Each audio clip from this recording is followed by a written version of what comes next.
Hello and welcome to The Woven Word. This is a series of 360-degree videos which will immerse you in the lives, the legacy, the literature of Ulster's rhyming weavers, a group of poets who flourished in the 18th and the 19th centuries. They were ordinary working class folk and they wrote in their own Ulster-Scots language, and their poetry really shines a light into what it was to live during that period in Ulster. Each episode will focus on one poet in particular, and it'll end with a reading of one of their poems, so you can experience their Ulster-Scots writing for yourself. Now, for this episode, we're going to be thinking about James Orr. James Orr is very much thought of as the foremost of Ulster's rhyming weavers. He's been called the Bard of Ballycarry. Ballycarry is the village where he lived and died. It's about 20 miles in that direction, southeast of Slemish. He's been called the Bard of Ulster, and he's also been described as Ulster's Robert Burns. Slemish, where we're standing now, was very well known to him in County Antrim. In fact, the poem that we'll hear later features Slemish. What is Slemish? Well, really, it's a 1,500-foot tall volcanic plug, and it stands out like a sore thumb in the landscape. You can see for miles all around us. Use your mouse, use your headset. Look in that direction. Across the horizon there is the Irish Sea, and beyond that is Scotland. Up behind us here spread the glens of Antrim, the green glens of Antrim. That direction to the south lies Belfast, the Belfast Hills, the Mourne Mountains way beyond on the horizon, and then coming out to the northwest, we're following the line of the Sperrins round to Benevena, overlooking the market town of Ballymena out there to my right hand side. This landscape, the patchwork of green fields with the hedgerows and the stone walls, the bright yellow of the Whin, this would have been very, very well known to James Orr living here in County Antrim. So he was born in Ballycarry in 1770. He was kind of born late to his parents, probably a wee surprise. And they decided that they would home educate him. His father wanted him to have a very good education and also to apprentice him as a weaver at the loom, so he was involved in the linen trade. When James was a young boy, he used to go to Sunday school and to singing classes, and he would extemporise lines of poetry to the sacred hymns, so he had a talent for rhyming. Then he began to send some of his poetry to the Northern Star. This was a Belfast-based newspaper. It was very much the paper of the Society of United Irishmen, who were prevalent in the late 1700s. James Orr himself, at the age of 18, got caught up in the great rebellion of the United Irishmen, the 1798 rebellion, and he was present at the Battle of Antrim out in that direction. The battle was a failure.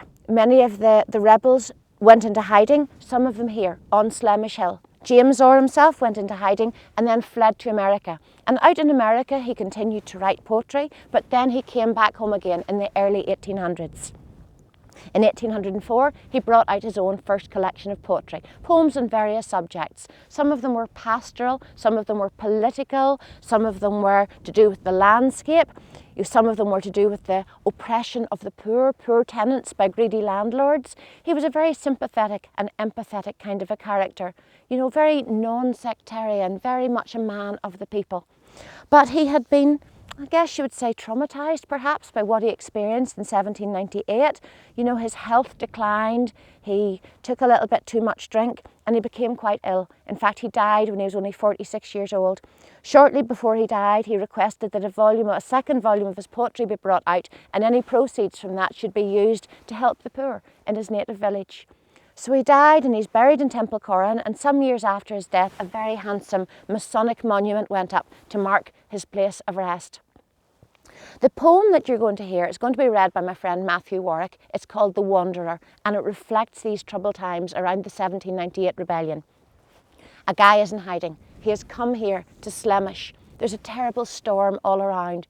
He has gone to seek help at the house of a former friend who has rejected him, and now he has come to Lizzie's cottage, and Lizzie wants to help him, but she warns him to be quiet. There are watchmen, there are soldiers out patrolling, looking for the United Irishmen. There's also a shepherd sleeping up above on the loft, and she doesn't want him to hear anything. She tells him to come in. She says, she's going to open the door. He can come in and get into her bed, which is still warm, while she dries his wet clothes in front of the fire. It was originally written as a song to be sung to the tune of Mary's Dream, and as Matthew reads it for you, I want you to listen out for the beautiful Ulster-Scots language. You'll hear pronunciations like Arun for round and gone for going, axed for asked. You'll hear expressions like, Merline for more quietly, hush. Dila hate, hardly a jot could be heard on Slimmest Tap, the top of Slemish Mountain. She talks about the picket bald, that's the soldier patrolling this area. It's full of beautiful, dense Ulster-Scots words, expressions and pronunciations. So I hope you'll enjoy the reading. As Matthew reads it, you'll see the words appearing on the screen. And then if you're using YouTube, expand the description and you'll be able to jump forward in the timeline and get to a point about a minute or so in where you can just listen to the poem while watching fabulous 360-degree videos from this locale. I hope you'll enjoy this now. The Wanderer, read by Matthew Warwick, written by James Orr, the Bard of Ballycarry. Thank you. The Wanderer by James Orr. "Wha's there?" she asked, the wanderer's rap against the pain the lassie scarred. The blast that brayed on Slemish Tap would hardly let a het be heard. "A friend," he cried, "for common crimes tossed through the country fore and aft. Merlown," quo' she, "there's woeful times. The herds aboon me on the laft." "I called," he whispered, "wi' a wicht, whom aft of help wi' hand and purse. He wouldn't let me stay a nicht. Well, sick a hurt's a greater curse. But Lizzie's gentler. Hark that heel, this piercing nicht is rucher far. Come round," she said, "and shun the gale. I'm going to slap aside the bar. Wae's me, who wet ye are, geese your hat, and dry your face wi' something high. And sick a talking, will I wat, I would preserve my greatest fay.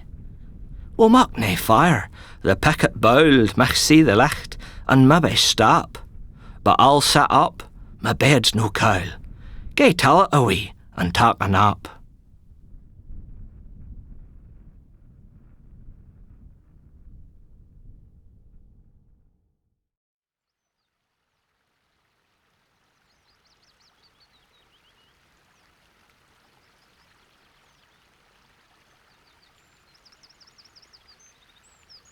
The Wanderer by James Orr.